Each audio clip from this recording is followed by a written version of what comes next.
அண்ணி அண்ணி எதுக்கு இவ்வளவு நடிச்சுக்கிட்டு வரான்னு தெரியலையே. என்னம்மா நாத்தனாரே சொல்லு. அண்ணி எப்படி அண்ணி இருக்கியே? உங்களை பார்க்கணும் தான் அண்ணி ஓடி வந்தேன். இல்லம்மா நீ கார்ல வந்து இறங்குனா திருப்பே வராம சிரிக்கேன்னு நல்லா தெரியுதுமா.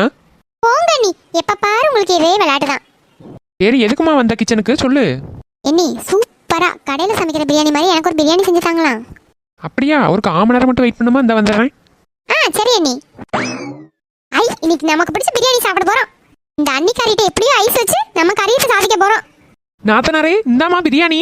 ஐயோ ரொம்ப தேங்க்ஸ் அண்ணி, கொடுங்க. அண்ணி இது பார்க்க கடை பிரியாணி மாதிரி இருக்கே.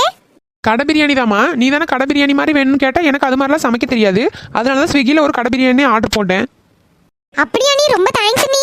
எனக்காக கடை பிரியாணி ஆர்டர் போட்டிருக்கீங்களே, ரூபாய் எது? ரூபாயா? உங்க அம்மா நீ வந்தா உங்க கையில கொடுக்க சொல்லி ஒரு 500 ரூபாய் கொடுத்துட்டு போயிருந்தாவுமா. அந்த 500 ரூபாயில தான் உனக்கு வந்து நான் பிரியாணி ஆர்டர் போட்டேன்.